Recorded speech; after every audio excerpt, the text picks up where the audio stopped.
सो hi everyone, आज की इस वीडियो में मैं विजुअल स्टूडियो को सेटअप करना बताऊंगा और हमारा फर्स्ट प्रोग्राम सी का फर्स्ट प्रोग्राम लिखना बताऊंगा कि आप कैसे सी के फर्स्ट प्रोग्राम को लिख सकते हो और क्या क्या रिक्वायरमेंट है, क्या क्या चीज़ें आपको डाउनलोड करना पड़ेंगी। उसके लिए विजुअल स्टूडियो को पूरा सेटअप करके दिखाऊंगा, मिंजी डब्ल्यू को पूरा सेटअप करके दिखाऊंगा।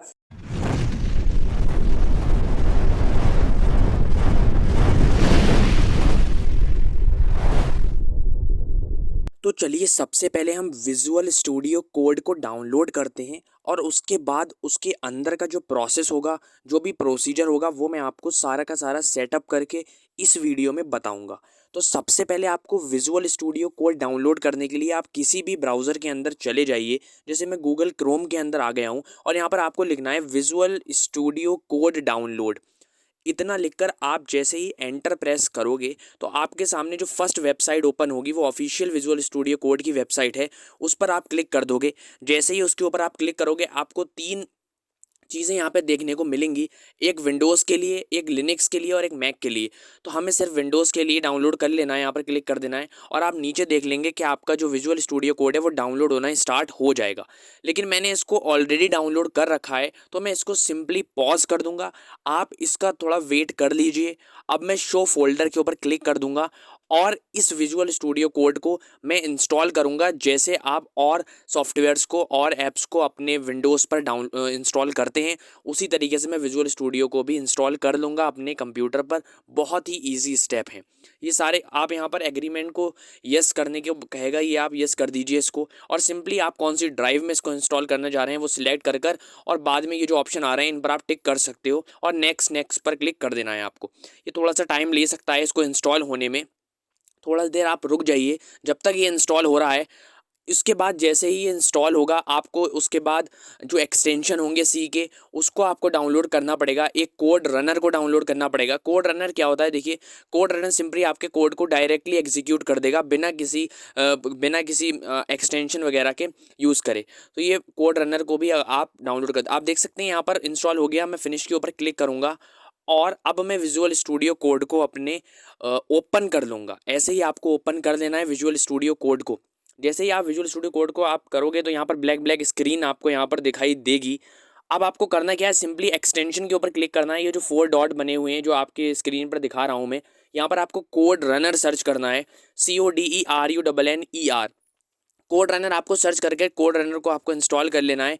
कोड रनर बेसिकली आपके कोड को डायरेक्टली एग्जीक्यूट कर देगा। जैसे ही ये इस कोड को आपको डायरेक्टली एग्जीक्यूट करेगा, इसको सिंपली आपको इंस्टॉल कर लेना है। जैसे ही आप इसको इंस्टॉल कर लोगे उसके बाद आपको एक सी का एक्सटेंशन को डाउनलोड करना पड़ेगा। अगर आपके सी के एक्सटेंशन आपके पास डाउनलोड करा हुआ नहीं है तो आपका जो सी प्रोग्राम है वो नहीं रन होगा। तो सिंपली आपको सी एक्सटेंशन को भी डाउनलोड करना है, वो मैंडेटरी है सी के लिए। तो यहाँ पर सिंपली आप सी एक्सटेंशन, सी और सी प्लस प्लस का दोनों का एक्सटेंशन मर्ज होता है, उसको भी आपको इंस्टॉल कर लेना है और उसको भी अपने विजुअल स्टूडियो कोड पर सेटअप कर देना है ताकि आपका सी प्रोग्राम डायरेक्टली एग्जीक्यूट हो जाए। कोड रनर और सी एक्सटेंशन के बाद मैं सिंपली एक फ़ोल्डर बनाऊंगा, उसके अंदर एक फ़ाइल क्रिएट करूंगा और सी के कुछ कोड्स मैं यहाँ पर बहुत ही सिंपल से बहुत ही बेसिक सा कोड एक यहाँ पर लिख दूंगा ताकि मैं आपको बता सकूं कि ये कोड रन कर रहा है या नहीं कर रहा है। सिंपली जैसे हेलो वर्ल्ड का प्रोग्राम का कोड होता है वैसे ही मैं उसी टाइप का कुछ मैं यहाँ पर प्रोग्राम लिख दूंगा। अभी आपको घबराने की ज़रूरत नहीं है कि मैं ये क्या लिख रहा हूँ, #include stdio.h, ठीक है। तो ये आपको घबराने की कोई ज़रूरत नहीं है। बाद में मैं एक एक लाइन वाई लाइन बताऊंगा कि कौन सा कोड क्या वर्क कर रहा है। अभी सिर्फ मैं टेस्टिंग के लिए ये कोड जल्दी से यहाँ पर टाइप कर दे रहा हूँ। आगे मैं पूरी की पूरी डिटेल बताऊंगा कि ये कोड में कौन सा कोड, कौन सी लाइन क्या वर्क कर रही है और अगर आप कोई लाइन को स्किप कर देंगे तो जो है आपका कोड रन करेगा या नहीं करेगा, सारी की सारी बताऊंगा। आपने पाइथन आई होप पढ़ रखी होगी, पाइथन से कैसे डिफरेंस है ये लैंग्वेज, वो सारी की सारी बात मैं यहाँ पर आपको बताऊंगा। अभी आप देखो मैंने ये कोड लिखा और रन के ऊपर मैं क्लिक जब करूँगा, यहाँ पर आप रन डीबगिंग के ऊपर भी क्लिक कर सकते हो। जब मैं रन डीबगिंग के ऊपर क्लिक करूँगा तो आप देख सकते हो यहाँ पर लिखा आ गया कि GCC इज़ नॉट रिकॉग्नाइज। अब आप सोच रहे हो कि GCC यहाँ पर क्या है। GCC का मतलब है सिंपली यहाँ पर कंपाइलर। आपके पास कंपाइलर नहीं है। अब आप सोचोगे कि यार कंपाइलर तो कंप्यूटर के अंदर पहले से ही होता है। देखिए कुछ कुछ प्रोग्रामिंग लैंग्वेज ऐसी होती हैं जो एक्सटर्नल कंपाइलर को सपोर्ट करती हैं। उसी को मैं डाउनलोड करूँगा। गूगल पे जाके आपको MinGW लिख देना है, MINGW। ये लिखकर और आपको सर्च कर देना है अपने गूगल के ऊपर। गूगल के ऊपर जैसे ही आप सर्च करोगे, इसमें MinGW 64 बिट के लिए 32 बिट के लिए अलग अलग आएगा। आप अपने सिस्टम के रिक्वायरमेंट के हिसाब से उसको डाउनलोड कर लेना। MinGW बेसिकली एक एक्सटर्नल कंपाइलर है जो कि हेल्प करेगा सी प्रोग्राम को वो सक्सेसफुली एग्जीक्यूट हो सके, ताकि आपको एक डिज़ायर्ड आउटपुट मिल जाए। अगर MinGW आपके पास नहीं होगा तो सी जो है वो नहीं चलेगा, या MinGW की जगह अगर आपके पास कोई और कंपाइलर होगा तब वो चल जाएगा। तो आपको सिंपली यहाँ पर डाउनलोड के ऑप्शन पर क्लिक कर कर MinGW को डाउनलोड कर लेना है। ये भी बहुत ही छोटे सा स्पेस घेरता है और आपको अपने सिस्टम के अकॉर्डिंग डाउनलोड करना है इसको। अगर आपका सिस्टम 64 बिट है तो 64 बिट का करना, 32 बिट है तो आप 32 बिट का जो है कंपाइलर इसको इंस्टॉल करना। सिंपली आपको क्लिक कर देना है और आपका जो MinGW है वो डाउनलोड होना स्टार्ट हो जाएगा। इसके आगे का क्या सेटअप है वो मैं अभी सारी की सारी इस वीडियो में बताऊंगा। आप देख सकते हो यहाँ पर डाउनलोड होना स्टार्ट हो गया है और यहाँ पर 15 MB का है। देखिए कितना ज़्यादा कम स्पेस ये घेरता है। मैंने इसको पहले से ही डाउनलोड करके रखा है। मैं सिंपली इसको इंस्टॉल कर लूँगा और इंस्टॉल करने के बाद पूरा का पूरा जो सेटअप होगा इसका, जो जो स्टेप इसमें परफॉर्म करे जाएंगे वो सब मैं आपको दिखाऊंगा। आप भी बिल्कुल वैसे के वैसे ही कर लेना। तो देखो भाई यहाँ पर कंटिन्यू कंटिन्यू, ये तो सब आप अपने आप कर ही लोगे, ये तो बेसिक से स्टेप हैं। इस तरह थोड़ा सा टाइम ले सकता है ये इंस्टॉल होने में, क्योंकि MinGW क्या है आपके सिस्टम के इन्वायरमेंट के वेरिएबल के अंदर लिखा जाएगा, ताकि सी प्रोग्राम को पता चल सके कि हमारे पास कंपाइलर है, जो कि आपके इन्वायरमेंट वेरिएबल में लिखा जाएगा। इन्वायरमेंट वेरिएबल आपके सिस्टम की डिस्क में होता है, ठीक है। तो बेसिकली ये वहाँ से उसको रन करेगा। ये पाइथन की तरह इजी नहीं है कि पाइथन में कोई कंपाइलर की ज़रूरत ही नहीं पड़ती, इनबिल्ट कंपाइलर होता है। इसमें इनबिल्ट कंपाइलर नहीं होता है, आपको एक्सटर्नल कंपाइलर का यूज़ करना पड़ता है। अब आप यहाँ पर जितने भी ये इंपॉर्टेंट चीज़ें हैं उनके कंपाइलर को आपको यहाँ पर डाउनलोड कर लेना है। आपको सिंपली राइट क्लिक कर कर यहाँ पर इंस्टॉल के ऊपर क्लिक कर देना है। ये जितने भी GCC वाले आ रहे हैं ना, इन सारे GCC वाले को आपको सब पर टिक कर देना है और इंस्टॉल के ऊपर क्लिक कर देना है।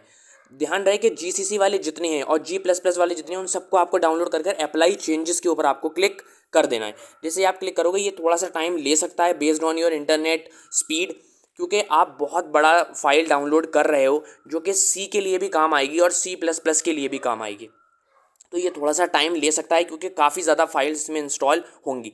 अब जब आप देख सकते हैं कि फ़ाइल इंस्टॉल हो गई और आप क्लोज़ के ऊपर यहाँ पर क्लिक कर देना। अब आप देखना, अब हम यहाँ से हमारा रियल काम यहाँ से स्टार्ट होता है। ये सब करने के बाद अब हमें पाथ सेट करना है। आपको सिंपली सर्च करना है environmental variable.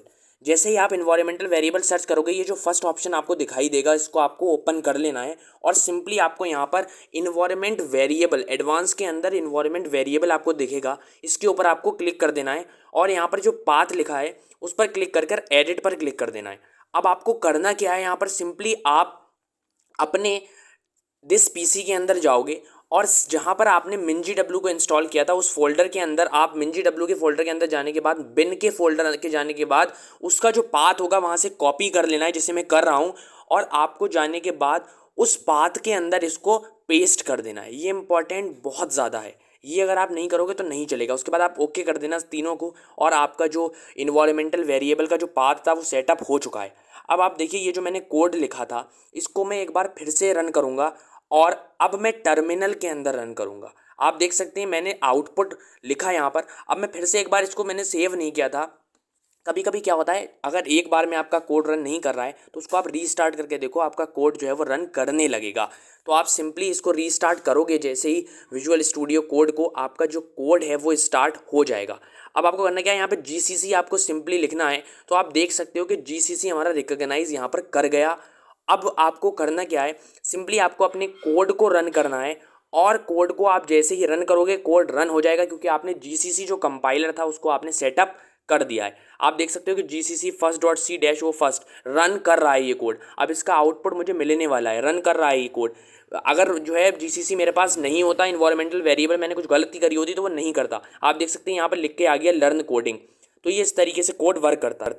So I hope आपको ये वीडियो अच्छी लगी होगी। अगर वीडियो आपको अच्छी लगी है तो चैनल को सब्सक्राइब कर दें, वीडियो को लाइक कर दें और कमेंट करके बताएं अगर कोई भी टॉपिक आपको समझ में नहीं आया है। मिलते हैं जल्द ही एक और अच्छे से इंटरेस्टिंग से टॉपिक के साथ में।